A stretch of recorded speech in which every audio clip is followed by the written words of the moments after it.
Assalamualaikum dear students. This is International Islamic University Islamabad Schools Sahiwal campus online lectures. Grade 4 Science. Lecture number 2, Unit number 9, Lesson number 2, Force and Motion. Students, bring a science book, open it and write day properly. Listen to your teacher attentively and mark all the important points said by the teacher on your book. Tasks. Dear students, we will discuss following tasks in this lecture: causes of motion, effects of mass and friction, motion and combined forces, balanced forces, unbalanced forces, and magnetism. So, what are the causes of motion? So first, we will discuss about the causes of motion. Before we discuss cause of motion, we will define force. A force is a push or pull. यानी push और pull movement क्या है? Force है. जब हम किसी चीज़ को push करते हैं या उसे pull करते हैं, यानी हम उसे धकेलते हैं या अपनी तरफ घसीटते हैं, तो इसको हम क्या कहते हैं? ये force है. अब चूंकि हम किसी भी ऑब्जेक्ट को जब पुल और पुश करते हैं तो हम कुछ वर्क डन करते हैं. सो इस वर्क को डन करने के लिए जो एफर्ट हम यूज़ करते हैं, जो एनर्जी हम लगाते हैं, that is basically force. So a force is a push और pull. A force cause the motion, speed and direction of ball to change. अब यहाँ पर आपके पास डायग्राम में एक किट दिखाया गया है जो कि एक बॉल को हिट कर रहा है. अब यहाँ पर जो फोर्स उसने अप्लाई की है वो मोशन क्रिएट करेगी, स्पीड को डिटरमाइन करेगी और डायरेक्शन ऑफ द बॉल को जज करेगी. अब यहाँ पर ये तीनों चीज़ें एक फोर्स से कैसे डिटरमाइन होती हैं? अब ये इस बात पर डिपेंड करता है कि फोर्स कितनी फोर्स लगाई गई है और कितनी स्पीड से लगाई गई है. यानी कि अगर हम बहुत ज़्यादा ज़ोर से हिट करेंगे बॉल को तो बॉल की जो मोशन और उसकी स्पीड है वो बहुत ज़्यादा तेज़ होगी. तो यहाँ पर हम कितनी फोर्स लगा रहे हैं उस पर डिपेंड करता है कि बॉल की मोशन और स्पीड क्या है. एंड सेकेंडली, हमने उसको किस डायरेक्शन में, किस एंगल में उसको हिट किया है, वो उसकी डायरेक्शन को डिटरमाइन करेगा. So if you look at page number 104, causes of motion. Crack. अब baseball player hits a ball and the bat pushes against the ball. अब यहाँ पर एक जो बेसबॉल प्लेयर है उसने बॉल को हिट किया. The bat pushes against the ball. अब बैट जो है उसको अगेंस्ट द बॉल पुश किया एंड देन उसको हिट किया. The bat has all the power of players swing. तो जब बैट्समैन ने इस बैट को बैक पुश किया तो उसने जितने डिस्टेंस तक उसे पुश किया और जितनी उसने उसमें स्विंग क्रिएट की वो उसकी पावर को डिटरमाइन करती है. यानी वो कितने ज़ोर से और कितनी कुव्वत से लाकर बॉल को हिट करेगा, ये उसकी पावर है. The bat has all power of players swing. यानी प्लेयर की जो स्विंग है उस पर डिपेंड करता है कि बॉल को कितने ज़ोर से हिट करेगा. यानी उसने कितनी दूर से लाकर बैट से बॉल को हिट किया है और कितने फोर्स से उसको हिट किया है. ये डिपेंड करेगा कि उसकी पावर कितनी है और बॉल जो है वो कितनी स्पीड तक जाएगी और उसकी डायरेक्शन क्या होगी. So a force cause the motion, speed and direction of the ball to change. तो हम कह सकते हैं कि जब भी हम फोर्स अप्लाई करते हैं तो ये मोशन क्रिएट करती है, किसी ऑब्जेक्ट की स्पीड को डिटरमाइन करती है एंड सेकेंडली उसकी डायरेक्शन को. तो अभी मैंने आपको बताया कि हम फोर्स अप्लाई करेंगे तो ऑब्जेक्ट मूव करेगा. It means that it attains motion. और हम कितनी फोर्स लगा रहे हैं वो उस ऑब्जेक्ट की मोशन की स्पीड को डिस्कस करेगा. और हमने वो जो हमने फोर्स लगाई है हमने उसको किस डायरेक्शन में लगाया है ये डिसाइड करेगा कि वो ऑब्जेक्ट की डायरेक्शन क्या होगी. सो इट्स ऑब्वियस कि जिस डायरेक्शन में हम फोर्स लगाएंगे ऑब्जेक्ट की जो मोशन है वो भी उसी डायरेक्शन में होगी. So most of the forces you use are contact forces. तो जितनी भी फोर्सेस हम मोस्टली यूज़ करते हैं वो कॉन्टैक्ट फोर्सेस होती हैं. अब कॉन्टैक्ट फोर्स का क्या मतलब है? जैसे कि अब इस पिक्चर में दिखाया गया कि एक जो प्लेयर है वो बेस बॉल को हिट कर रहा है। तो अब यहाँ पर बैट का कांटेक्ट हुआ बॉल से एंड देन बॉल की पोजीशन चेंज हुई, तो ये कांटेक्ट फोर्स है। Example, when you hit a base ball with the bats force changes the speed and direction of the ball. जब आप उसको हिट करेंगे तो आपके बैट की जो फोर्स है या जो बैट पे आपने फोर्स लगाई थी जो कि बॉल को हिट करेगा, तो वो बॉल की स्पीड और उसकी डायरेक्शन को चेंज करेगा। सो this is basically the cause of motion. तो अब कॉज ऑफ मोशन क्या है, हमने क्या कंक्लूड किया, वो फोर्स जो हम किसी भी ऑब्जेक्ट को मूव करने के लिए लगाते हैं, this is cause of motion. और वही फोर्स ये डिसाइड करेगी कि उस ऑब्जेक्ट की जिसको हम मूव करवाना चाह रहे हैं उसकी मोशन कैसी होगी, उसकी स्पीड कितनी होगी और वो किस डायरेक्शन में मूव करेगा। Now will discuss about effect of mass and friction. So सबसे पहले हम मैस को डिफाइन करते हैं। मैस क्या है, किसी भी ऑब्जेक्ट का जो वेट है या किसी भी ऑब्जेक्ट का जितना वज़न है उसको हम कहते हैं कि ये उसका मैस है। फ्रिक्शन जो है हमारे पास एक कॉन्टैक्ट फोर्स है that opposes the motion of an object. दो ऑब्जेक्ट्स के दरमियान में एक कॉन्टैक्ट फोर्स जो कि अपोज करती है मोशन ऑफ ऑब्जेक्ट को, यानी रगड़। दो ऑब्जेक्ट जब एक दूसरे के ऊपर स्लाइड करते हैं या एक दूसरे के ऊपर मूव करते हैं तो उनके दरमियान में रगड़ पैदा होती है, और ये जो रगड़ यहाँ पर प्रोड्यूस हो रही है दिस इज़ बेसिकली फ्रिक्शन। और ये फ्रिक्शन क्या करेगी, ऑब्जेक्ट को मूव करने से, उसको स्लाइड करने से रोकेगी, यानी उसकी स्लाइडिंग एबिलिटी को डिक्रीज करने की कोशिश करेगी या फिर उसको अपोज करेगी, उसके अगेंस्ट जाएगी। सो this is basically friction is a contact force. अब इसको कॉन्टैक्ट फोर्स हमने इसलिए कहा क्योंकि ये दो सर्फेसिस के एक दूसरे के ऊपर स्लाइड करने की वजह से प्रोड्यूस होती है। तो जब दो सर्फेस एक दूसरे के साथ स्लाइड करती हैं तो यहाँ पर वो कॉन्टैक्ट करती हैं, देन ये फोर्स प्रोड्यूस होती है। इस वजह से हम इसको कॉन्टैक्ट फोर्स कहते हैं। Let's take an example. आपको स्लाइड पे एक पिक्चर नज़र आ रही है जिसमें आपके पास एक इंक्लाइन प्लेन टाइप आपके पास एक ट्रायंगल दिखाई गई है, उसके ऊपर से एक मैस जो है उसको स्लाइड करवाया जा रहा है। तो अब इस इंक्लाइन प्लेन की जो वुड है उसके और इस मैस ऑफ द ऑब्जेक्ट के दरमियान, यानी ये जो भी ऑब्जेक्ट है जिसको हम मूव करवा रहे हैं, इन दोनों के दरमियान में क्या प्रोड्यूस होगी, फ्रिक्शन प्रोड्यूस होगी, क्योंकि ये दोनों एक दूसरे के ऊपर स्लाइड कर रहे हैं और ये दोनों एक दूसरे की, अब इनमें जो कॉन्टैक्ट फोर्स है वो इनकी मोशन को अपोज करेगी। तो हम कह सकते हैं कि यहाँ पर फ्रिक्शन प्रोड्यूस हुई है। So friction can cause a moving object to slow down और स्टॉप। और फ्रिक्शन किसी मूविंग ऑब्जेक्ट को या तो स्लो डाउन करवा देती है या उससे स्टॉप करवा देती है कि वो मूव ना करे। आपने देखा होगा अक्सर क्रिकेट मैच में अगर बॉल को हिट करता है बैट्समैन तो वो जितनी फोर्स लगाता है उसके ऊपर वो उतनी स्पीड से मूव करती है, लेकिन एट सम पॉइंट क्या होता है वो मूव करते करते स्लो डाउन हो जाती है। अब वो स्लो डाउन क्यों हुई, वो इस फ्रिक्शन की वजह से हुई जो उस बॉल के और उस ग्राउंड के दरमियान होती है। यानी जब बॉल ग्राउंड पे मूव कर रही होती है तो इन दोनों के दरमियान में फ्रिक्शन प्रोड्यूस होती है जो कि बॉल की स्पीड को कम करवा देती है और बाज़-औक़ात उसे स्टॉप करवा देती है। तो इससे हम ये कंक्लूड कर सकते हैं कि जब भी दो ऑब्जेक्ट्स के दरमियान में फ्रिक्शन प्रोड्यूस हो तो वो उनकी स्पीड को इफ़ेक्ट करती है, या तो उसे स्लो डाउन करवा देगी उसकी मोशन को या उसे स्टॉप करवाएगी। So a push by the man can cause the shopping cart to start moving. अब यहाँ पर पेज 105 पे आपको दिखाया गया है एक पर्सन जो कि शॉपिंग कार्ट में चीज़ें लेकर जा रहा है। तो अब यहाँ पर उन्होंने क्या कहा कि a push by a man, अगर उसको पुश करे एक इंसान, एक आदमी उस शॉपिंग कार्ट को अगर पुश करता है तो उसको मूव करवा सकता है, यानी अगर वो उस पर फोर्स अप्लाई करेगा तो वो उसको मूव करवा सकता है। So a force can change an object's position और the direction of its motion.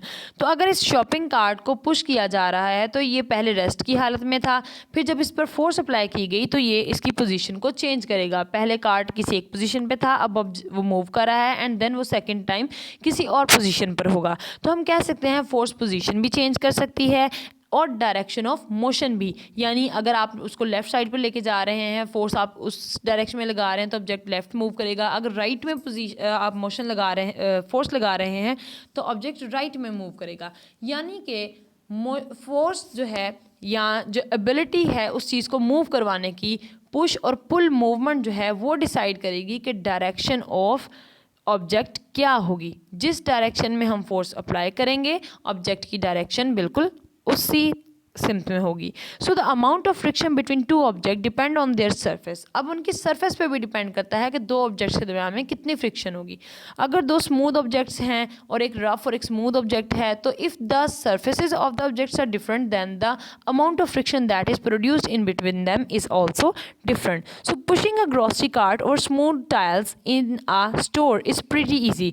अब यहाँ पर अगर हम शॉपिंग कार्ट को टाइल वाले फर्श के ऊपर स्लाइड करवाते हैं, मूव करवाते हैं, अगर हम उसी शॉपिंग एरिया में अगर हम उसको मूव करवाते हैं तो वहाँ पर जो स्मूथ टाइल्स हैं वहाँ पर इसको मूव करवाना स्लाइटली इजी है। लेकिन अगर हम इसे एसफॉल्ट पार्किंग में अगर मूव करवाते हैं, जैसे बाहर आपने सड़क वगैरह पर आपने देखा कि जो सरफेस है वो ऐसा स्मूथ नहीं होती बल्कि कुछ रफ़ होती है, तो अगर वहाँ पर हम इस शॉपिंग कार्ट को मूव करवाएंगे तो इसको मूव करवाना डिफ़िकल्ट होगा, क्योंकि स्मूथ सरफेस के दरमियान में उतनी फ्रिक्शन प्रोड्यूस नहीं होती जितनी रफ़ सरफेस के दरमियान में प्रोड्यूस होती है। So now we have a look at page number 105. How much an object change its direction and speed depend on how much force is used. अब सेकंड पैराग्राफ में देखें, यहाँ पर ये बताया गया है कि किसी भी ऑब्जेक्ट कोई भी ऑब्जेक्ट अपनी पोजीशन कैसे चेंज करेगा, उसकी स्पीड क्या होगी, उसकी डायरेक्शन कैसे चेंज होगी, ये उस फोर्स पे डिपेंड करेगा जो कि उसको मूव करवाती है। अ large force will cause a greater change. अब सिंपल बात है कि अगर आप बहुत ज़ोर से किसी चीज़ को धकेलते हैं तो आप उसको ज़्यादा डिस्टेंस तक उसकी पोजीशन को चेंज कर सकते हैं। अगर आप एक चेयर है उसको आप ड्रैग करते हैं और आप अपनी पूरी फोर्स के साथ उसको ड्रैग करते हैं तो आप उसको पोजीशन चेंज कर सकते हैं, उसको एक पोजीशन से दूसरी पोजीशन तक लेकर आ सकते हैं और उसकी स्पीड भी तेज़ होगी।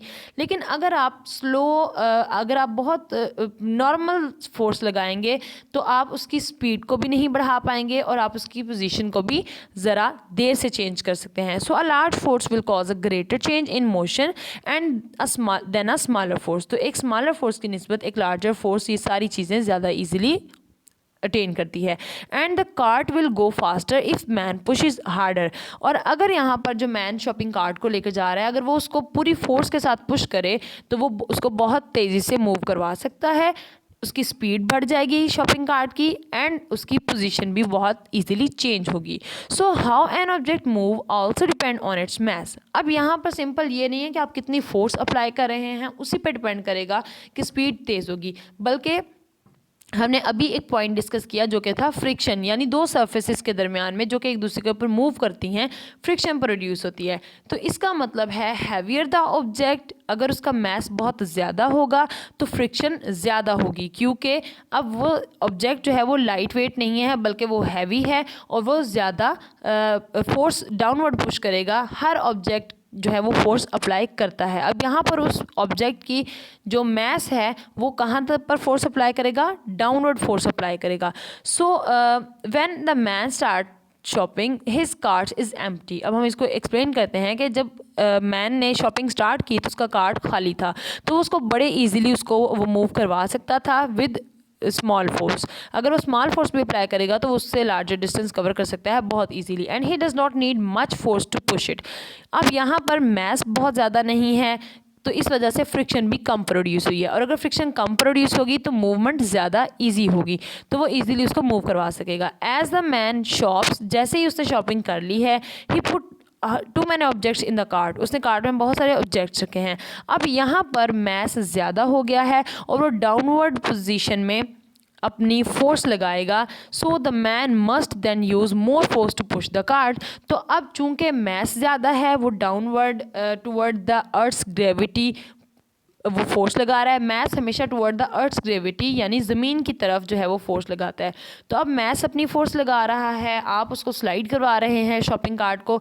तो अब यहाँ पर होगा क्या, शॉपिंग कार्ट के ऊपर होने वाले ज़्यादा वज़न की वजह से उन दोनों के दरमियान में स्पीड स्लो होगी, क्योंकि फ्रिक्शन ज़्यादा हो जाएगी। आपको ज़्यादा फोर्स लगानी पड़ेगी मूव करवाने के लिए, क्योंकि फ्रिक्शन ज़्यादा हो रही है। अगर फ्रिक्शन ज़्यादा होती है तो इसका मतलब है कि मोशन को अपोज किया जा रहा है, और अगर मोशन को अपोज किया जा रहा है तो this means that you need larger force to move an object. So while the man's grocery cart moves down aisle its wheel rub against the floor. जैसे ही वो डाउनवर्ड मूव करवाता है उसके जो व्हील हैं शॉपिंग कार्ट के वो अगेंस्ट द फ्लोर रब करेंगे, और इसमें क्या क्रिएट होगी, फ्रिक्शन क्रिएट होगी। And friction is a contact force that opposes the motion of an object. So हमने यहाँ पर फुल डिस्कस किया कि मास क्या है, फ्रिक्शन क्या है और उसका इफेक्ट क्या है। So friction can cause a moving object to slow down और स्टॉप। सो यहाँ पर हमारा जो effect of mass and friction है उसका कंक्लूजन ये है, larger the friction greater the mass less will be the speed of motion. यानी अगर फ्रिक्शन भी ज़्यादा हो और मास भी ज़्यादा हो तो यहाँ पर जो मोशन है या मूविंग ऑब्जेक्ट है उसकी स्पीड कम होगी और वो इजीली अपनी पोजीशन को चेंज नहीं कर पाएगा। The amount of friction between two object depend on their surface. दो ऑब्जेक्ट के दरमियान अमाउंट ऑफ फ्रिक्शन उनकी सरफेस पे भी डिपेंड करती है। जैसे मैंने इंट्रोडक्शन में कहा था, पुशिंग अ ग्रॉसरी कार्ट और smooth tile is in a store is pretty easy. तो अगर आप स्मूथ सरफेस पे मूव कराते हैं तो ईजी होगा, अगर रफ सरफेस है तो वहाँ पर आपको फ्रिक्शन जो है वो ज़्यादा फील होगी, क्योंकि आपको ज़्यादा फोर्स लगानी पड़ेगी उस ऑब्जेक्ट को मूव करवाने के लिए। Now will discuss about motion and combined forces. अब मोशन क्या है ये तो हमने डिस्कस किया, अब हम कंबाइंड फोर्सेस डिस्कस करते हैं। जैसा कि नाम से आपको समझ आ रहा होगा, कंबाइंड फोर्सेस का मतलब है जब दो या दो से ज़्यादा forces at a time act करती हैं तो हम उसको कहते हैं combined forces. So an object's motion depend upon all the forces that act together. किसी एक ऑब्जेक्ट की जो मोशन है वो उसकी तमाम तर फोर्सेस पे डिपेंड करती है। अब ऐसा नहीं है कोई एक फोर्स अपना वर्क कर रही है और ऑब्जेक्ट मूव करेगा, बल्कि उस ऑब्जेक्ट पर लगने वाली तमाम तर फोर्सेस ये डिसाइड करेंगी कि उसकी मोशन की स्पीड क्या होगी और उसकी डायरेक्शन क्या होगी। So if you take up the example of a flying kite, so the force of the wind push it up. जो हवा की फोर्स है वो उसे ऊपर ऊंचा उड़ाती है। And weight is one of the force that act together. अब यहाँ पर काइट का जो अपना वेट है वो भी यहाँ पर एज अ फोर्स एक्ट करेगा, और जब एज अ फोर्स एक्ट करेगा तो हम यहाँ पर ये कहेंगे कि ये कंबाइंड फोर्सेस हैं। So as a kite flies through the air it dips and it dives. तो वो कभी ऊंची उड़ान उड़ती है और कभी वो नीचे आ जाती है। So what force act on a kite. तो अब काइट पर कौन सी फोर्स एक्ट करती है जो उसे आसमान पर बैलेंस तरीके से उड़ाए रखती है। अब ये वो फोर्स है जो कि विंड अप्लाई करती है और उसको पुश अप करती है, लेकिन जो वेट है वो भी एक फोर्स है जो कि इसको डाउन पुल कर रहा होता है। तो ये अपवर्ड और डाउनवर्ड मूवमेंट की वजह से दोनों एक दूसरे को बैलेंस करते हैं और काइट जो है वो फ्लाई करना शुरू कर देती है। The girl also pulls down on the string. अब जो लड़की है वो भी उसको स्ट्रिंग के ज़रिए से, उसके धागे के ज़रिए या उसकी जो डोर है उसके ज़रिए से उसको अपनी तरफ खींच रही है। So an object's motion depend upon the forces that act together. तो किसी भी ऑब्जेक्ट की मोशन किसी सिंगल फोर्स पर डिपेंड नहीं करती, बल्कि उन तमाम तर फोर्सेस पर डिपेंड करती है जो उस पर एक्ट करती हैं। Now we have balanced forces. अब अभी हमने काइट की जो मोशन थी उसमें भी हमने डिस्कस किया कि जब upward and downward motion equal हो जाते हैं तो ऑब्जेक्ट भी बैलेंस में आ जाता है, और ऐसे हम इसको बैलेंस्ड फोर्स कहते हैं। अब हम उसको इन डिटेल डिस्कस करेंगे। Some time a kite hangs in the air. बाज़ औक़ात ये होता है कि काइट जो है वो एयर में हैंग हुई होती है। इट इज़ ऑलमोस्ट मोशनलेस, और आपको ऐसा लगता है जैसे वो मूव ही नहीं कर रही। तो वो पॉइंट जब आपको ऐसा लगे कि काइट बिल्कुल भी मूव नहीं कर रही तो वहाँ पर आपको ये अंडरस्टैंड कर लेना चाहिए कि यहाँ पर बैलेंस्ड फोर्स है। The force that work together and make no change in motion is called balance force. तो अब यहाँ पर फोर्स जो कि वर्क करती हैं टुगेदर, इकट्ठे वर्क करती हैं, कोई चेंज नहीं आता, तो हम यहाँ पर इसको क्या कहेंगे, ये बैलेंस्ड फोर्स है। So force that work together and make no change in motion are called as balanced forces. तो इस एग्जाम्पल में हमने यही डिस्कस किया था कि जो अपवर्ड मोशन है, जो विंड काइट को अपवर्ड मूव करवा रही है, और सेकेंडली जो काइट का अपना वेट है वो उसे डाउनवर्ड मूव करवा रहा है, और जो गर्ल है जिसने उसको स्ट्रिंग से अपनी तरफ खींच रही है। सो ये तीनों फोर्सेस बैलेंस आउट हो जाती हैं। ये तीनों फोर्सेस जब इकट्ठे काम करती हैं तो ऑब्जेक्ट मूव करता है और उसकी स्पीड और डायरेक्शन डिटरमाइन होती है, और ऐसी फोर्सेस को हम बैलेंस्ड फोर्सेस कहते हैं। So you can see balanced force all around you. आप अपने इर्द गिर्द बैलेंस फोर्स को देख सकते हैं। And think of two strong football players pushing against each other. आप दो फुटबॉल प्लेयर्स को अगर देखें तो वो पुश करते हैं against each other if they each push with the same force, और अगर वो दोनों एक ही पोजीशन से पुश कर रहे हैं but in opposite direction neither player move, तो कोई भी प्लेयर मूव नहीं कर सकता। अब क्यों नहीं मूव कर सकता? क्योंकि दोनों फोर्सेस जो हैं वो सेम लग रही हैं, सेम फोर्स लग रही है, लेकिन डायरेक्शन ऑपोजिट है। तो अब यहाँ पर दोनों फोर्सेस एक दूसरे के इफेक्ट को कैंसिल करेंगी, बैलेंस्ड हो जाएंगी, और उसकी वजह से आपको ऐसे लगेगा कि कोई भी ऑब्जेक्ट यहाँ पर मूव नहीं कर रहा, क्योंकि वो लिटरली मूव नहीं कर रहा होता। Okay students, now will discuss about unbalanced forces. अब यहाँ पर वो फोर्सेस जो अनबैलेंस होती हैं, और जब भी फोर्स अनबैलेंस होगी तो कोई ना कोई ऑब्जेक्ट मूव ज़रूर करेगा। आपने टग ऑफ वार गेम तो खेली होगी, अगर नहीं खेली तो यहाँ पर आज आपको उसका इंट्रोडक्शन देते हैं। अब 106 पेज पे देखें, यहाँ पर हम इसको साइंस की लैंग्वेज में समझेंगे। अब एक रोप है जिसको बहुत सारे लोगों ने पकड़ा हुआ है और फोर्स अप्लाई कर रहे हैं। एक ग्रुप अपनी तरफ फोर्स अप्लाई कर रहा है, दूसरा ग्रुप अपनी तरफ अप्लाई कर रहा है। जब तक ये दोनों ग्रुप सेम फोर्स लगाते रहेंगे, इन दोनों ग्रुप्स में से कोई भी ग्रुप जो है वो अपनी तरफ मूव नहीं करवा सकता रोप को। लेकिन जैसे ही फोर्स अनबैलेंस होगी, एक ग्रुप की फोर्स ज़्यादा हो जाएगी, दूसरे की कम हो जाएगी, तो जिसकी फोर्स ज़्यादा होगी वो बाकी ऑब्जेक्ट्स को भी अपनी तरफ मूव करवा लेगा। So this is basically unbalanced forces. If the force act on an object are not balanced, अगर वो बैलेंस्ड ना हो forces, so motion of object will change. तो यहाँ पर ऑब्जेक्ट की मोशन चेंज होगी और इसे हम unbalanced force कहेंगे। For example, tug of war, two teams pull a rope in opposite direction, and if the direction or if the force are equal, the rope does not move, and if the force is more on either side, अगर किसी भी एक side पे speed ज़्यादा force ज़्यादा हो जाती है, so the object will move and we can say that the force are unbalanced। और जब फोर्सेस अनबैलेंस्ड होंगी तो जो टीम ज़्यादा फोर्स अप्लाई करेगी और दूसरी टीम को अपनी तरफ खींच लेगी, तो वो इस गेम को विन करेगी। Next one is magnetism. अब यहाँ पर आपको जो पिक्चर दिखाई गई है इस स्लाइड पे, एंड सिमिलरली आपकी बुक के पेज नंबर 107 पे ये आपके पास एक मैग्नेटिक क्रेन की पिक्चर है। अब मैग्नेटिक क्रेन बेसिकली क्या करती है? With the help of magnet ये चीज़ों को इकट्ठा करती है। Magnetism is a non contact force that pulls on और attracts metal objects containing iron. अब ये हमारे पास एक नॉन कॉन्टैक्ट फोर्स है, यानी अगर चीज़ें कॉन्टैक्ट करती हैं तो वो फोर्स एक दूसरे पर अप्लाई करेंगी, लेकिन बाज़ औक़ात ऐसा होता है, कुछ ऐसे ऑब्जेक्ट्स होते हैं जो कि without any contact force apply करते हैं। अब यहाँ पर ये फोर्स कौन अप्लाई कर सकता है? ये मैग्नेटिज्म का फिनोमेना है जिसकी वजह से ये फोर्स अप्लाई हो सकती है। अब मैग्नेटिज्म क्या है? एक मैग्नेट या एक आयरन पीस जिसमें ये एबिलिटी हो कि वो किसी दूसरी मेटालिक चीज़ को अपनी तरफ अट्रैक्ट कर ले, तो हम उस आयरन पीस को मैग्नेट कहते हैं। अब आयरन, ऐसा आयरन पीस जो कि मैग्नेटाइट का बना हुआ हो, उसमें मैग्नेटिक एबिलिटी होती है। सिंपली अगर मैग्नेट को डिफ़ाइन करना चाहूँ तो आपको मैं इस तरह से डिफ़ाइन करूँगी कि a magnet is basically a iron piece, an iron piece that have the ability to attract objects toward itself is known as magnet. So a non-contact force can push or pull an object without touching it. So magnetism is a non-contact force that pulls on or attract metal object containing iron.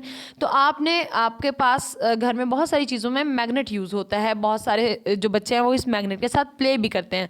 तो आपने magnet को देखा होगा किस तरह से magnet without any contact किसी दूर पड़ी हुई चीज़ को, एक सर्टन डिस्टेंस पे पड़ी हुई चीज़ को, जहाँ तक उसकी मैग्नेटिक फील्ड अप्लाई होती है, उसको अपनी तरफ अट्रैक्ट करता है। आपने ग्रेड 4 में इसको इन डिटेल पढ़ा था, तो यहाँ पर हम इसको मैग्नेटिक क्रेन जो है उसकी एग्जाम्पल के साथ पढ़ेंगे। तो एक सर्टन डिस्टेंस तक पड़ा हुआ मैग्नेट दूसरे मैग्नेट को अपनी तरफ अट्रैक्ट कर लेता है। सो ये मैग्नेटिज्म की एबिलिटी है। A strong magnet might pull the steel paper clips from halfway across your desk। तो अब यहाँ पर उन्होंने क्या कहा कि अब एक स्ट्रॉन्ग मैग्नेट जो है वो पेपर क्लिप्स को उठा सकता है जो कि स्टील की बनी हुई हैं, यानी जो कि मेटल हैं। So if you place some metal paper clip near a magnet, the magnet will pull the paper clips toward it. तो अपनी तरफ उनको खींच लेगा। अब उनको अपनी तरफ क्यों अट्रैक्ट करेगा? Steel is a metal and that has an iron in it. Steel एक मैग्नेट है और उसमें आयरन होता है।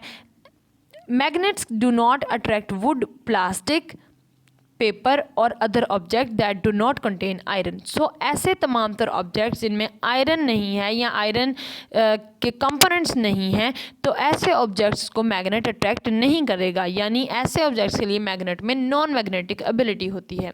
सो इसीलिए हम ऑब्जेक्ट्स को टू क्लासेस में डिवाइड करते हैं। एक होती है मैग्नेटिक ऑब्जेक्ट्स और दूसरी नॉन मैग्नेटिक ऑब्जेक्ट्स। तो ऐसे ऑब्जेक्ट जिनमें मैग्नेटिक एबिलिटी हो, वो दूसरों को अट्रैक्ट कर सकें, वो मैग्नेटिक होते हैं। और ऐसे जो ना किसी को अट्रैक्ट करते हैं और ना ही कोई ऑब्जेक्ट उनको अपनी तरफ अट्रैक्ट कर सकता है, उनको हम नॉन मैग्नेटिक ऑब्जेक्ट्स कहते हैं। सो magnets work because they have a magnetic field around them. The field is strongest near the magnet's poles. So अब मैग्नेट जो है वो कैसे वर्क डन करता है? मैग्नेट में मैग्नेटिक फील्ड होती है जिसकी वजह से वो चीज़ों को अपनी तरफ बगैर टच किए अट्रैक्ट कर सकता है। और अगर हम एक मैग्नेट की बात करें तो एक मैग्नेट के पास दो पोल्स होते हैं, एक नॉर्थ और एक साउथ पोल होता है। अब नॉर्थ और साउथ पोल के ऊपर जो मैग्नेटिक फील्ड है वो मैक्सिमम होती है as compare to any other region of the magnet. तो अब उसके पोल्स पे फोर्स ऑफ अट्रैक्शन भी ऑब्वियसली ज़्यादा होगी। अब अगर यहाँ पर दो मैग्नेट्स के पोल्स, अगर दो मैग्नेट्स हैं आपके पास और उनके पोल्स को आप एक दूसरे के साथ टच करते हैं तो वो एक दूसरे को अट्रैक्ट करेंगे। अब यहाँ पर सिंपली ये बताया गया कि मैग्नेट किस तरह से वर्क करता है। मैग्नेट के पास जो मैग्नेटिक फोर्स होती है वो पोल्स के ऊपर उसकी जो मैग्नेटिक फील्ड है वो मैक्सिमम होती है, जिसकी वजह से वो किसी भी ऑब्जेक्ट को अपने पोल्स के ज़रिए से बड़े आसानी से अपनी तरफ अट्रैक्ट कर सकता है। अब यहाँ पर आपके पास मैग्नेट का वर्क दिखाया गया है। The field is strongest near the magnet's pole and each magnet has a north pole and a south pole.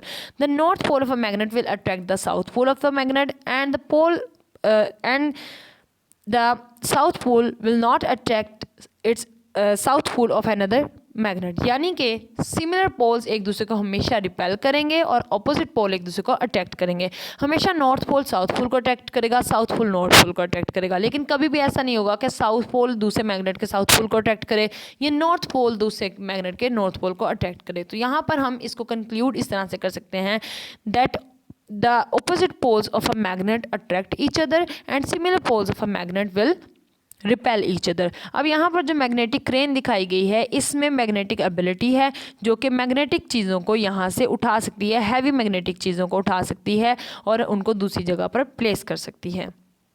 So each magnet has a north pole and a south pole. Okay dear students, now you have some homework. First of all open up your diary, write date, subject and then write down your diary. Learn all the important points of this lecture and definition with example. आपने तमाम तर definition जो हमने discuss की हैं उनको आपने learn करना है और तमाम तर इम्पॉर्टेंट पॉइंट्स को आपने रिकॉल करना है। ये आपका होमवर्क है। So write down this. This is end of the lesson. Allah Hafiz.